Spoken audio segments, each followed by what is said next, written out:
Hey everyone! It's been a while din at ngayon na lang ulit nakapag-upload ng video. Naging busy na ako. Simula na ako ay mag-start mag-work ulit. Siyempre, para sa ekonomiya. Kaya mostly more on YouTube shorts ng aking mga tattoo session na lang na-upload recently. So going back for today's video ay may DIY ako or magre-redesign lang ng masquerade mask. May pa-contest kasi sa office ng recyclable mask. So, eto nga, this is an old or used masquerade mask na ginamit pa ng pamangkin ko. Bala ko lang siya palitan ng design ng kung ano mang available at recyclable materials na matatagpuan dito sa bahay. So, sa pinaka-cover niya, gumamit ako ng Abaca fiber sheet. Tapos, binalot ko siya gamit ang glue gun.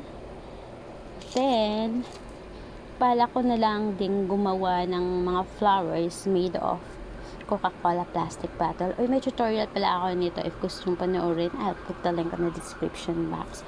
So, ang una kong ginawa is iniisa-isa ko munang i-cut out yung mga petals na gagamitin ko para sa aking flowers. Then, after that, susunugin ang mga gilid para mas madali siyang ma-bend or ma-form into a new design. At, syempre, magkaroon din siya ng magandang shape. Dalawang perasong malalaking plastic flowers ang ginawa ko na bala ko naman ilagay dito sa mga gilid. Tapos yung pinakagitna ng flowers ko, nilagyan ko ng gold glitters para naman lumatcha sa kulay ng aking mask. So, para kasing motif nito is may pagka gold kineme.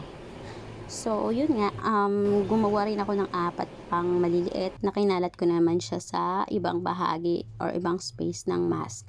Naglagay na din pala ako ng cable tie na dinagdag ko sa design. So, sa kabilang banda or kabilang side ng mask, pina-curve ko siya. Tapos, nilagyan ko na lang din siya ng styrofoam. At sa other part naman, or dito sa kabilang banda is parang antenna design na lang tatawag ko dyan sa kabilang side. Nagluso na din ako ng mga glue gun. At shinape ko siya ng kahit anong shape lang. Basta kung ano-ano lang. At nilagyan ng glitters for added design. So, ayun. Happy naman ako sa naging outcome ng aking ginawa. So, marami namang nagandahan kahit di ako nanalo. At least, napagbigyan ko pa rin ang aking hilig ang mag-DIY. So, ayun lang. Baka magka-idea kayo, then pwede naman siyang gayahin. Thank you so much for watching. And please don't forget to like, subscribe, and share, and hit the notification bell para updated pa kayo sa aking mga videos na i-upload soon. Bye-bye mga oratos! Salamat!